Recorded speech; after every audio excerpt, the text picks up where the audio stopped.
Hi, everybody, and welcome. We are going to give just a few minutes for everybody to file in. So I am Anna from Katie Budget Books. I'm the events coordinator here. I am so thrilled to be hosting this panel. We have been really blessed to do a lot of really cool events while everything has been virtual, and we are so psyched to have Tracy Wolff again. We did a virtual event with her for Crave. Back when this all first started, she was supposed to be in store, and then COVID happened, but she sort of handled that event by herself. So we are grateful to have it here with us for you guys. And we are so psyched to have Pintip Dunn. So I'm going to tell you guys a little bit more about them in case you aren't already familiar with their work in just a minute. But while we're waiting for all the attendees to file in, I'm just going to go ahead and tell you if this is a Zoom webinar, which you may or may not be familiar with. So the way that works is that you are only going to see us and we can't see or hear you, but there is a Q&A box. So if you have any questions for the authors at any time, you can go ahead and type them into that Q&A, and I will be monitoring it to pass those questions along to the authors. So that is how you will ask questions. We do webinar for a couple of reasons. But the most important one for you guys is that this way you always are seeing the authors, not the other attendees, which as an attendee to events like this myself, I always feel like is important. So the Q&A box will be in different places, depending on what device you are using.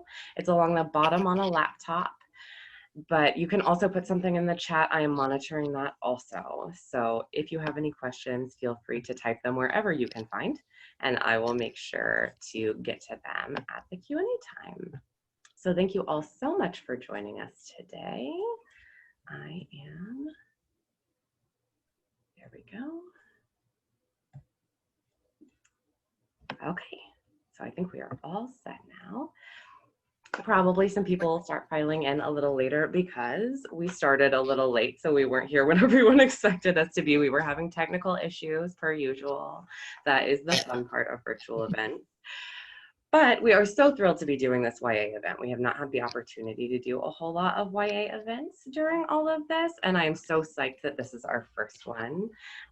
Just a little personal tidbit, Pintip won the RITA award for YA, I think her first one, the year that I was the RWA Bookseller of the Year, so I got to be at that award ceremony. So I am personally super psyched to get to have her for an event.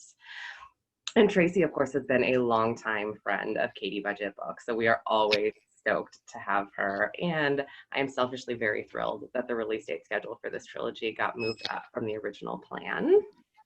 I'm sure that's a lot of hard work for you, Tracy, but I love it. The response has been so wonderful, and I'm so glad that people are enjoying it. So, yay! Okay. So we're going to do some sort of official introductions now. So Pintip is a first-generation Thai American, and she grew up in a tiny town in Kansas, although she's not there anymore. She went on to graduate from Harvard, you guys, and then with her JD from Yale Law School. She is a two-time RITA Award winner and a New York Times bestselling author of young adult fiction. Her books have been translated into 4 languages and have been nominated for numerous awards, including the Romantic Time Reviewer's Choice Award. Random fact, she's obsessed with penguins, and her dream was to marry someone with the last name Gwyn so she could go by Penguin, but that did not work out for her. She is here today for Dating Makes Perfect, which is a rom-com about rom-coms, and I love it so, so much. And she's going to tell you a little bit about that. So Pintip, if you want to just talk a little bit about Dating Makes Perfect, and then we'll introduce Tracy. Sure, I would love to. So this is the book. It came out last month. It's an Own Voices YA rom-com, and it's really near and dear to my heart because it features a nearly all Thai American cast. So in this book, Winnie and her 2 sisters have never been allowed to date in high school. But 6 months after her sisters get to college, their parents ask, well, why aren't you engaged yet? The sisters are outraged because dating is not a switch that you can turn on and off. And so they declare, well, we're not going to get married for 10, 20, maybe even 30 years, not until we've had lots of practice dating. So this makes the parents realize, well, maybe we've been going about this all wrong. They decide now to make their youngest daughter date in high school in order to get the necessary relationship skills, but with two catches. Number one, they're going to design each date around classic rom-com movies. And number two, they'll choose the boy that they want her to date. Their first candidate is the son of their longtime family friends, but he also just happens to be her sworn enemy. And so what I like to say is that if you like fake dating, if you like enemies to lovers, or if you like heartwarming family dynamics, this might be the book for you. It's so good, you guys. It's so good. It is. Oh, so thank you, good. Tracy. Thank you, Hannah. I love it. And I dressed to match the book today, so. Are you gonna do that? Are you gonna do the challenge that you guys were doing for a while? I did. With the ponytail? Yes, if any of you want to go to my Instagram, there are a whole lot of pictures of authors and bookstagrammers and just other readers who are posing like the cover. It was so much fun. It was the coolest thing. I thought it was awesome. And it was like, wanted it's to an do easy it, and then I pose was to like, do. I don't know if I can pull I it know. off. Well, the cutest part was that people were posing, with towels and scarves, and some of the guys were borrowing like their girlfriend's hair to put across their face. So it was That's awesome. really, like so much fun to see how creative people got. And it's just like a really cute pose, I think. And I think it's impossible not to pose like this and not look cute. So it was just so fun for me to say. It was fun. It was fun to watch. Oh, thanks, Tracy. Okay, so I'm going to introduce Tracy, and then she's going to tell you a little bit about Crush, although probably just a little bit since it's just come out. Probably more about Crave so that you have the foundation for the trilogy without giving away spoilers. But Tracy Wolff is the New York Times and USA Today bestselling author of several YA novels and also some for adults. She wrote her first short story, Something with a Rainbow and a Prince, in second grade. And by 10, she'd read everything in the young adult and classic sections of her local bookstore. Wow. She's a one-time English professor. She's written more than 50 novels, and she now devotes most of her time to writing and dreaming up heroes. She also writes under the name Tracy Deebs, and she lives in Austin, so she's a Texas author, you guys. Yeah. That's me. And my newest book is Crush, and I love it so much. I think it's so pretty. Okay. And it is the second in the, I guess I should have had a copy of Crave here, but the second in the Crave series. And that is the story of Grace. She is a young girl, 17, who has lived most of her life, or at least all of her life that she can remember, in sunny Southern California, which is where I grew up. And then her parents die in a terrible car accident, and she has to go and live with her only two remaining relatives, her Uncle Finn and her cousin Macy. And so she unfortunately finds out that where that is Alaska, and she is her Uncle Finn is the headmaster of a very exclusive school in Alaska, and so she so exclusive, in fact, that it doesn't show up on Google. So she goes up there. She is not impressed at all with the puddle jumper she has to take to get it, or the snowmobile she has to use to actually climb up the mountain to get there. And once she gets to the school, she realizes that something's not quite right. She's not exactly sure what it is. I mean, she's only the whole story takes place in about a week, so it's not like she's automatically thinking, oh well, obviously my classmates are witches, vampires, dragons, and werewolves, because I mean, who doesn't think that, like, right off the bat? But by like day 2 or 3, she's like looking at the hero and she's like, look, I don't know what's going on here. Something's going on here. Like, are you an alien or something? And because that seems so much more logical to her than that he might actually be a vampire. And he's like, alien, no. So anyway, that is pretty much how Crave starts, and Crush kind of picks up where Crave leaves off.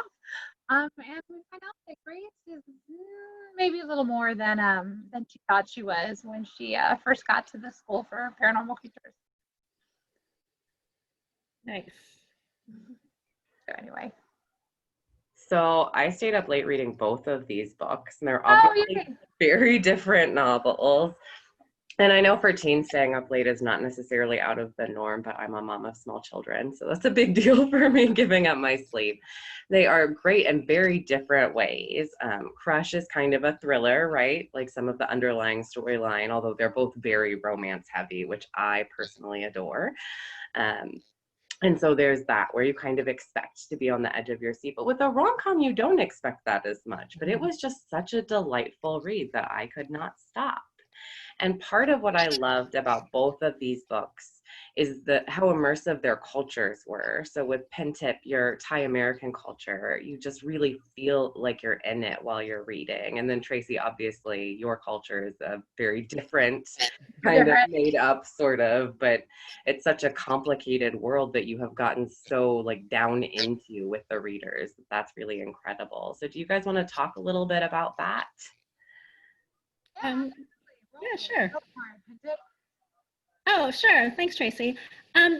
So like I mentioned before, this book means so much to me. I feel like I've been wanting to write this book my entire career, but it's the very first book that I've written that features both a Thai hero and heroine. And so that's really meaningful to me. Like I always try to put diverse characters in my books because representation is so, so important. But this is the first one where it's a Thai heroine and a Thai love interest. And her family figures a lot in the book too. Like her relationship with her sisters is one of the main relationships in the book. Her parents have, are huge in her life. And also there's a second love interest who also just happens to be Thai. So it was so fun for me. It's my first rom-com. And I typically write, I have written contemporary books before, which also were thrillers, in fact. And I've written a lot of science fiction. And so since this is a contemporary novel, it really gave me the space to explore the Thai culture. And, it was so amazing because this was my culture growing up. This was my life.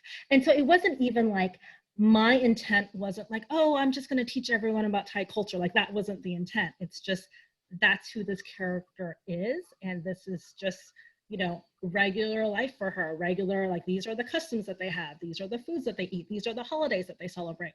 And so it was just really such an amazing thing for me to be able to do that. And I think that when I say I've been wanting to do this for so long, it's, I feel like, Tracy, that was really interesting when you had read every YA book in your bookstore by the time you were 10, because I was really the same way. It was with my public library. And when I was a kid, I set out to read like every single book in the library. And I really wanted to be an author ever since I was 6 years old. But I really believed deep, deep down in my heart that I could only be a published author if I wrote about white characters.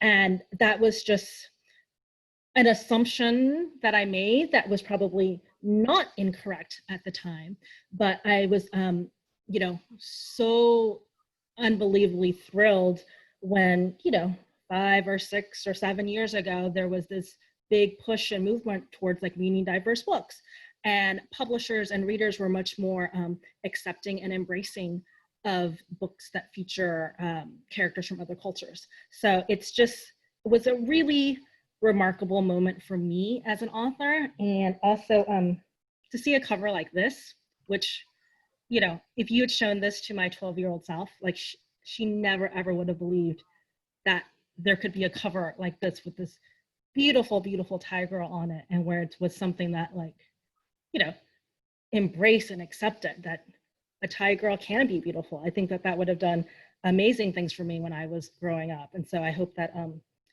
for other teens or kids growing up today to be able to see themselves represented on a cover like this, I hope should make a huge difference in their lives.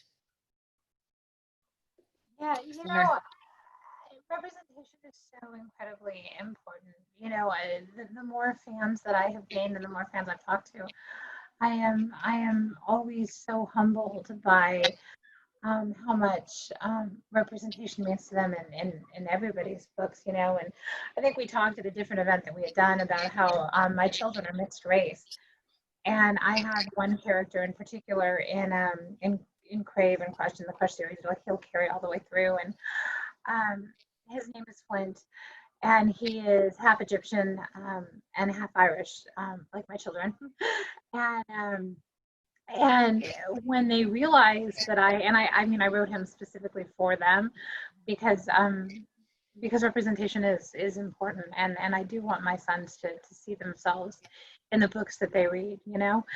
And even though, you know, he's not the hero of the book, right? He's a very, very important character, and my boys just love him so much. Like, they're all like, forget Jackson, forget everybody else. I just want to hear what Flint's up to, Mom. And I love that so much, and I love so much that I was able to have a small part in giving them a character that they could relate to, and that, you know, felt like them. But when it came to world building, just in general, fantasy world that I live in, it world building is actually not my strength. I am much more a character and a conflict girl than I am a world building girl. And so my editor, however, is all about the world building. You know this, Pintip. You have the same editor. She is all about making sure that everything is perfect. And before we ever go to print on the first book, I need to know exactly how this is going to work in the fourth book, which is awesome for me, actually, because it really made me, her questions really made me think about the world. It really made me flesh it out so that by the time I got to Crush, I was really digging into this mythology. And by the time we get to the third book, which is called Covet, it's very, very heavy into the mythology of the world and why these creatures exist and how and all of that, and that was so much fun. But I do love, people always ask me, well, what's your favorite paranormal creature? And it's so hard for me to answer that question. You know, I have written a lot of books, and I started my YA career writing mermaids, actually, a mermaid series, and I love mermaids. And I've done dragons, I've done witches, now I'm doing vampires, but, you know, with side characters of dragons, witches, and werewolves. I do not like werewolves, however. But I really, one of the things I love about world building, and I'm sorry, I've been talking all day. I was teaching a class for like 6 hours, so I'm tripping over my tongue. One of the things I love the most about world building and playing with genres or subgenres, I should say, that are already established is bending the rules, right, Pintip? I mean, I know you've written a lot of sci-fi, and it's a lot of fun to take the already established rules and just kind of like mess with them a little bit and make them my own and make them my characters, you know.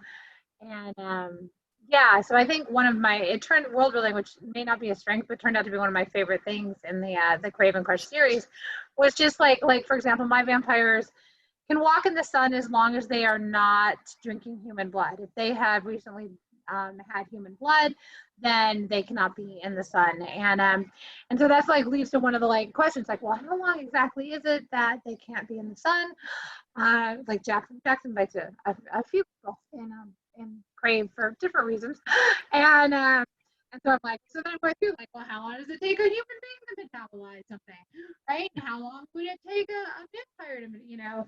So questions like that are, I think, you know, one of the most fun things about world building. Or like when I did my dragon series, what color is reptile blood? And, you know, all of those questions. So yeah, I had a lot of fun building the world, and also Alaska. I was supposed to go to Alaska in March of this year to research for Crush. And as we all know, that did not happen for one very big reason. And so for me, I spent a lot of time really just researching Alaska and understanding what it is. Like something as simple as in Crush, she wants to go outside. She's been in Alaska a few days. She wants to go outside. It's November. And I'm like, okay. And I was talking, I'm like, what do I have to do? What do I have to dress this girl in to get her outside and not have her freeze to death, right? So I literally had to like look up all these things. And what you wear in Alaska in November is way more than you wear in Southern California or Texas, where I live now. And still not what you wear in Alaska in January, which is, oh my goodness, like terrifying. So anyway, just like world building like that, right? Is also like super, I think, interesting because you get to experience a whole different part of America that you know, or the world that you've never experienced before.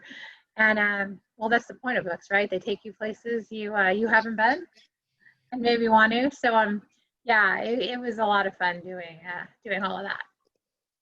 Well, I hope you get to Alaska someday. Me too. My goal is before court if we can get this COVID thing under That would be amazing. It's funny what you say because, you know, sometimes you might spend like hours researching something and then it appears in like one sentence in the book, but like it's still something that you have to get right. And as you're talking, I'm thinking like, you know what, I actually did a lot of research for my book as well, even though, you know, you would think like, oh, it's just your culture. You can just write about like what you grew up doing. It's true, but sometimes you don't know the reasons why something is the case. Like, gosh, what's an example? Well, like, so for example, like one of the things in Thai culture is that you give nicknames. Everybody has like, they call it a play name, and it's like a name that like your family uses and all of your close friends uses instead of your real name. And oftentimes, like a lot of these names are kind of cutesy, like, you know, the Thai translation of like pig or chicken or something like that. And the reason that came about is because there was a superstition that, you know, demons might sneak in and, you know, steal a baby from the cradle. But if you give it like a name like pig or, you know, fat, which is actually an affectionate name, it might ward the demons off. And so and I didn't learn that until I was writing this book. And even my sister was like, oh, that's why we have those names. And I'm like, yep, that's it. And so even for me, it's funny how much research I did, even though it is just about my culture. You know, I didn't always know all of the reasons why some of the things were. Is it too personal to ask what your name is? Oh, my nickname is Aw, which means willow tree. Oh, that's a good nickname. I like that one. Thank you. That's a good one. And what people think is funny is that the nickname is never, it's not related to the full name. So my real name is Pintip. You know, people ask me if that's my real name or not, but that is my real name. And Aw doesn't sound anything like that. And it's not, the meanings aren't similar either. Pintip means harp in the heavens. And so it's just a play name that we come out with. That's awesome. Yeah. That's really awesome. Yeah, you know, my first RWA conference that I ever went to way back when I was a baby writer, like my first book had been, I don't even think, maybe it was the one I went to before my first book was sold. But anyway, Nora Roberts, I got to see a Q&A that she does. She used to always do one. And so anyway, I was sitting in there and she talks about, I think at that time she was writing, I can't remember which one it is now. It was like 2007. So whatever contemporary book she was writing at the time. But anyway, she says, you know, she sits with a stack of books on her desk. It's like, you know, that high. And yeah, she reads them all as she's immersing herself in this area of the country, wherever she's studying the book, because her books are set all over. And she says, you know, it's interesting because, you know, her family always asked her, you know, do you really need to know all that information? And she's like, I don't know what I need to know until I know it. Right. You know what I mean? I don't know if I'm ever going to need to know that this is, you know, like, for example, like exactly how high Denali is. I don't know if I ever need to know that, but I might need to know that, and I'll know. You know what I mean? When it comes up in the book. And yeah, it's amazing how sometimes it's just one sentence, or sometimes like you find something that's like so interesting and it like shifts the whole course of the book, right? Exactly. Right. Yeah, I'm a huge fan of all the research in world building. In fact, it was actually my world building for a different series that led me to set Crave in Alaska, because I was doing, I did a snowboarder new adult series several years ago, and one of the things I had done was watch The Art of Flight, which is this amazing documentary on like extreme snowboarding all over the world, like down in Patagonia. They basically went to each continent, right, that had snow. And what they did in North America, one of the places they went up to Denali. And Denali is one of the 7 peaks, which means the highest mountain on each continent, and people try to climb them, right? And so it actually gets quite a bit of tourist stuff, but they had them, you know, they're up there flying. These, you know, Red Bull sponsored the documentary, so they're up there flying. And one of the character, or one of the people, one of the snowboarders made a comment. They're on like a far side of Denali. They're like, we're walking in an area that no human has ever walked in before, or at least not for thousands upon thousands of years, maybe, and probably not ever. And that stuck with me, so that when I set the book there, I wasn't setting it anywhere near the part of Denali that people go to. I was setting it up in that area they were talking about where not another human being has ever been, And yeah, stupid things that you just, or not stupid, but like random things that you pick up that stay with you suddenly, literally 7 years later, right? Set a whole book around. It's interesting how that works. And then sometimes you come across like a detail that's so interesting. You're like, oh, I have to work that into the book. And then sometimes you build an entire scene around it or something. So it's cool. It's interesting. And then the other thing, right? I don't know if you do this with the people that you know and love, but like everybody in my life knows that at one point or another they're going to be fair game for a book. Not necessarily them, but like some story that has happened to them, or some story that has happened to us, right? Mm-hmm. Or some thing that they said or something, like I don't know, like it just like triggers, like kind of stores in there like an encyclopedia, and somehow like when you're oh right, this is probably what would happen, and like little pieces of it, obviously restructured, redone, or whatever, kind of come out. It's really interesting, I think, being a writer, how like all that stuff, like you observe human nature, right? You just spend a lot of time looking at people and like just thinking, Mm-hmm. and watching them. Because I wouldn't say that was true for me until this book. So this is my 8th published book. Before this, people would always be like, oh, am I this character? Am I this character? And I would be like, no, because you don't actually have like the qualities that I need this character to have in order for my plot to work. And I used to always say that, oh, it's like more like the emotion that I have about a person that inspires a character. So, for example, like, a really close relationship with my sister might inspire that relationship. But that wasn't the case with this book. It's very much what you were saying, Tracy. And I have to say that if you end up reading this book, anyone who's watching, if any of the conversations that she ends up having with her parents or with her family, a lot of those were really inspired from some of the hilarious conversations I've had with my family. So That's awesome. That's awesome. And there are some really funny moments in there, or at least I thought they were funny. my significant other keeps telling me that that one of the characters in Crush kept stealing the lines. Like really, like is there anything in there that not me? Oh, that's hilarious. So it's kind of fun. Yeah, it's fun. It's fun. Okay, so I'm sure you guys get asked this a lot, but why YA? Like, what about young adult called you to write it? Oh, can I jump in on this one first? Yeah, go ahead. Okay, probably because just because this is like, I love this question. I think there's something so incredibly amazing about being able to document the firsts of a character. YA is such an incredible time. And I think, the teens are such an incredible time, I think, in anybody's lives. I have teen children myself now. And watching them go through so many of the things that, my characters are going through. And it's not that being first makes them profound in and of itself, but I think there is something very, special about your first kiss, something very special about your first, adult experiences. I remember the first time I had to take a plane by myself. I remember the first time I had to do a lot of things by myself, and I think YA gives you a chance to explore all of those things and to I think hopefully to do justice to them, to make them, even the small things, there's something profound about it, and I don't know. I love being able to do that and to explore it and to explore how this, like the first kiss for this character is very different than the first kiss for this character, and yet there's something universal about it, I don't know. I like that a lot. So absolutely agree. When I first started writing, I was jumping around from genre to genre, trying to find a home for my voice. I think I wrote like a chick lit, an adult romance, kind of like a family literary saga kind of thing. And then I read The Hunger Games. And The Hunger Games literally changed my life, because as soon as I finished that book, I was like, this is what I want to be writing.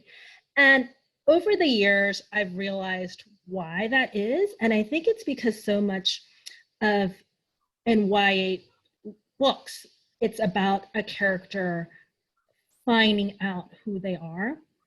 And oftentimes the person that they turn out to be is so much braver and stronger and more competent and more intelligent than they ever dreamed possible.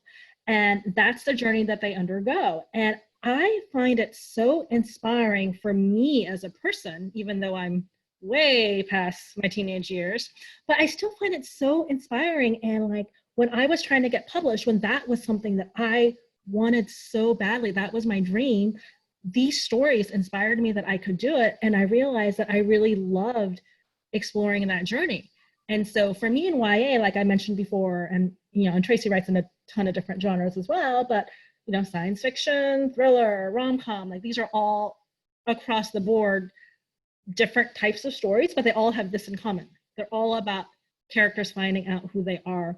And this person is always just better than they ever dreamed possible. And so that's why I'm always drawn to YA. I think my heart will always be in YA. Like I hope to write lots of different kinds of books, but I think, YA will always be super special for me for those reasons. And also in addition to everything Tracy said as well. Love those first. And that's also like for somebody who writes a lot of different genres, right? There's something really awesome about YA because it gives you more room to explore. I've written romantic suspense, I've written everything but historical pretty much in the romance genre. I've written urban fantasy, all that. And there are certainly not formulas by any stretch of the imagination, but there are rules that you play with. And the cool thing about YA to be able to literally be shelved in that section of the bookstore, right? And one of the great things about YA is it's its own section. So you can break a lot of rules and you can bend things and you can do a lot of things and explore and try new things out in a way that maybe you can't as much with some of the other genres, I think. Not because there's anything wrong with those genres, but just because bookstores like to shelve you in certain places, right? So that your fans can find you. I mean, there's totally reason behind that. But it's kind of cool to have a place where you can flex your muscles a little bit and like within any single book, you can have like a little bit of thriller, a little bit of paranormal, a little bit of romance. Always romance. And I think you and me both, Tracy, we always have romance in our books because like that's my first love. And so I love that within a YA, I'm not I don't have to write like a straight up romance story. I can write a story with lots of different things going on and still have romance be a really strong element of that story. Exactly. I'm a big action adventure writer, and randomly technology hates me, but I'm a huge techno Armageddon, cyber Armageddon writer as well. So for my YAs, and sure, romance is in there, but it also gives you a chance to do a bunch of other things. It's fun.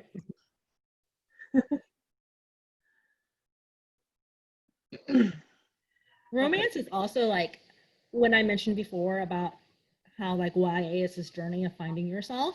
I think finding a romantic partner or falling in love for the first time also is a really important tool for helping you figure out who you are, because seeing how you are in relationship to this person or in relationship to who this person inspires you to be can really shed a light on figuring out who you are.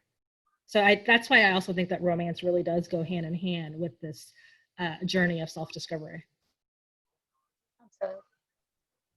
Yes, and actually one of the things that y'all's books had in common, the second book of Crave and Dating Makes Perfect, is that I am not a fan of the traditional love triangle where everyone loves the same person, and there's not that in either of your books, but there are at least a couple of potential love interests in both of your books, and I loved that it's not we're all in love with one human, but that the heroine getting to kind of try on different potential love interests. That sounds worse than what I meant, but not try on. That's not what I meant. But and see how she feels in those spaces, trying that with different partners instead of just being so set on one boy and getting all wrapped up in that. It really did feel like that self-discovery journey because there were multiple choices. Well, I think that's so important, right? Because I mean, I'm not saying like I have friends who ended up with the first boy they ever dated, and they've had these, you know, they have these incredible marriages, and it's wonderful. But I don't necessarily think that's the norm. And I also think that I think that I don't know. I remember when I was in high school, right? And if a boy liked me, I liked him back because the boy liked me, right? And sometimes, and I think that it's really important to understand that there are a lot of people out there for you. You know what I mean? Mhm. That it's okay to, in fact, it's good that you explore and that who you choose is the person who really is best for you, not oh just the first person who came along and liked you. You know what I mean? It's I think it's an important message for young girls, that it's okay to be alone until you find the right person to be with. And that even if you do fall for this boy and he's not the right boy, it's okay. And this is, I mean, a message too, you know. I mean, I try to do through all my books, but if he's not the right boy, then it's okay. It doesn't mean he's a bad person. It just means that maybe he's not perfect for you, or maybe you're not perfect for him. And that's okay too. And it's okay to hold out and wait until you find the person that's your person, you know? I do. I think it's really important. And I think that I like to see that reflected for young girls in literature, particularly, versus this insta everything love that is all there is. Because for some people that is reality, and for some people it isn't. And I think it's important that the different forms of reality are reflected for girls, so they don't blame themselves or think, oh, I'm doing something wrong. Or Yeah, absolutely. And like to the extent that every relationship you have brings out a different quality in you. And that's why we have so many relationships. It's not like, you know, you have one romantic partner and that's it. Like that's why we have so many friends, because, you know, a friendship can give you something that maybe your romantic partner can't give you. And so, you know, going back to the theme before of helping you figure out who you are as a person, is being around different people that bring out different qualities within you. And in my book, the love interest, the potential interest who's not the hero of the book, and this is not a spoilerly thing, it's pretty obvious who the hero of the book is, but he and the heroine have, like, they really connected right off the bat because they were both the youngest of 3 siblings. And as the youngest, they had like lots of things in common that she didn't share with the hero of the book. And that's okay. I mean, I think that part of that message is that, you know, you don't have to have everything from one person. And going along with what Tracy said, I think that's a really important message to give to young girls, because it's like when you're looking for somebody, it's, you don't need somebody to fulfill every single facet of your life. Like that's why you have so many relationships, like I said. That's why, you know, my friendships with people are so important to me, even beyond, you know, I'm married, I have kids, but that doesn't mean that I don't want other people in my life as well. yeah, absolutely, absolutely. It takes a village. Particularly now. Oh yeah, particularly now.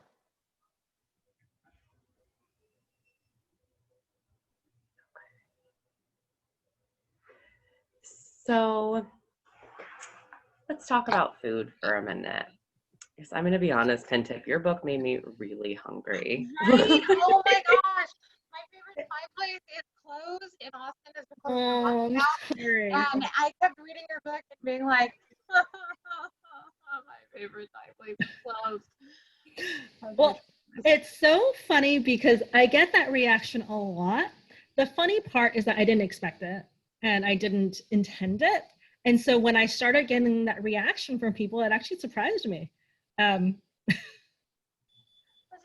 They're just so awesome. You're just like, oh yeah, I'm used to it. I mean, it's just because, like, for me, food is such an important part of my life. And it's a really important part of Thai culture. Like, I think I say in the book too, you know, food is the way that, like, we take care of each other. It's the way that we show affection for somebody. And so, you know, to this day, when I get on the phone with my dad, the first thing he'll say is like, oh, have you eaten yet? Every time. Still. Every time. And it's just, you know, what it is. It's just showing, you know, I care about you and I want to make sure that your health and well-being is, you know, you're taking care of yourself, that it's good. And so I show that by asking you if you've eaten yet. And then that very easily goes to like, oh, what did you eat? Send photos. We do that a lot in my family. We text, you know, we have a family text and we're constantly texting each other photos of food. So it's my whole family are foodies. Oh, for people who've read the book and who live in Chicago, the restaurant Low Country is a real restaurant owned by my brother in Chicago. So that whole scene is inspired by a real restaurant. The menu items, all those things are real. So quick shout out. I'm totally like next time when COVID is over. Yeah, Chicago, one of my favorite cities. I'll have to Me go. too. Me too. We can meet up in Chicago, Tracy. There you go. Maybe go to Alaska as well. I've never been to Yeah, Alaska. let's do it. I'd love to go there. There's so many places, right? I think all of us are going to come out of like this, like desperate to just go somewhere and see people that we love and miss, you know? I think like I've been so busy during, you know, we launched Crave, I wrote Crush, we launched, and I think it was really only about a month ago that I was like, because we've been pretty quarantiny here, one, because our Texas numbers are awful, right, Anna, as you know? And then also because like my mom has COPD, and so we have to be really, really careful because, you know. And so I think it was about a month ago. I'm like, you know what? I'm just done. Like, I just want to see people. I just want to like see my friends and hang out and like have some margaritas and eat some nachos and just, you know, talk about something, you know, and just, yeah, I miss it. So I think, yeah, when we finally get out of this, we're all going to be like, desperate to go places and desperate to see things and just, yeah, people, man. That's what I think. I think everyone's going to be desperate to like meet up with people, and everyone's going to be desperate to travel. Yeah, Go definitely. to all the places that we've been dreaming about for so long. Yeah, absolutely.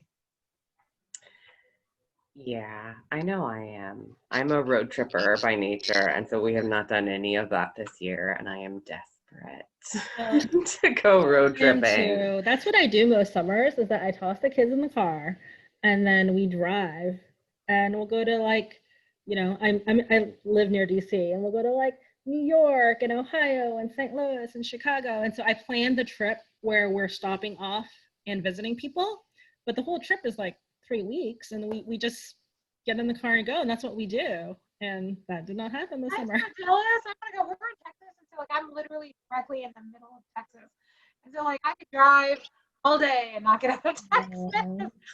That's true. Like, yeah, we'll drive and we'll go to Dallas or Houston or Right. Corpus or whatever, and you know, yeah, it's fun. But DC and New York sound like way more fun right now, since I've been in Texas for a long time lately. Okay, so can we talk about what you guys are working on next? I mean, Tracy, we kind of know what you're working on next, although you may be done. Are you done with the No, I'm not done with Coven. I am working on Coven right as we speak. Tonight, I will be working on Coven. Or Tracy, like, let me say, Tracy is amazing. It's when I hear about how quickly she writes these gigantic books. So many words, Tracy. I am in absolute awe of you.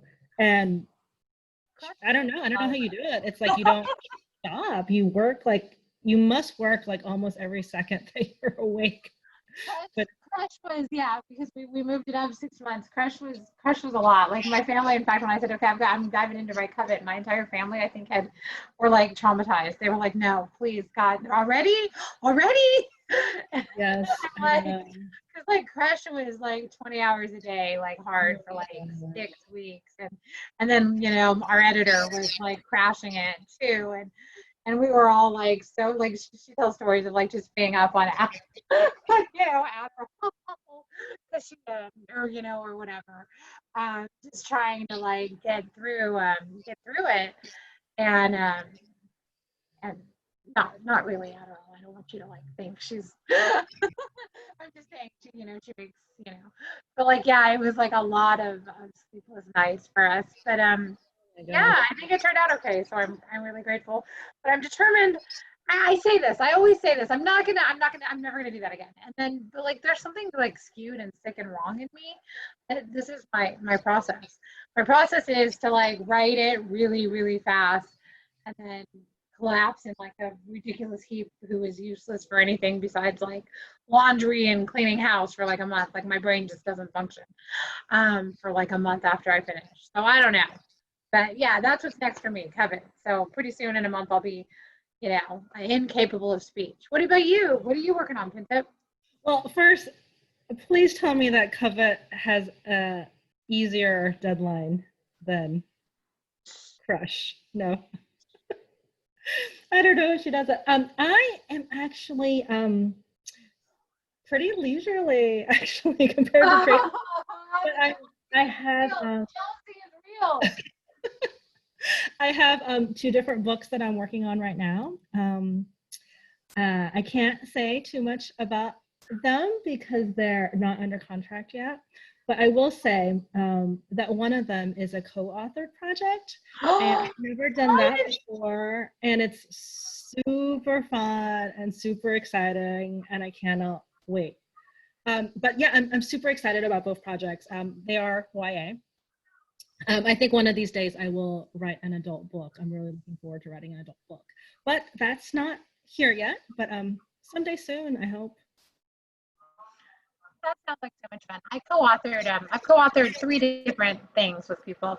Oh, And the first book I ever co-authored was with 2 other Texas authors, who Emily McKay is one of them, and the other woman is named Shelley Roberts, and it was the International Kissing Club by Ivy Adams. And I think we signed it at Katie Budget Books Yes. way back in the days. That was not long after I started working here. Yeah, and cool. it was the most fun I've ever had in writing a book in my entire life. And we went into it as acquaintances and came out of it. I mean, they are still 2 of my closest friends in the entire world. I talked to both of them this week. That is really wonderful to hear. Yeah, it worked really well. Yeah, like so far our process has been like magic, but yeah, I think when it's right, it's right. When it's not, it's not. But when it's right, it's right. Well, fingers crossed that mine will continue along those same. Definitely. I'm so excited. I want to hear more about it when it's done. Yeah, thank you. And then I always kind of like to end with this question when we're doing YA events. So I know there are a lot of teens that are aspiring writers. I was a teen that was an aspiring writer. As an adult, I've discovered that I am not dedicated enough to the writing process and sitting down and putting words on the page, at least not right now while I have little ones in my house. Maybe we'll get back to that later. But is there any advice you guys have for young people that want to be authors when they grow up? Let me think. There are a couple of things that I always say.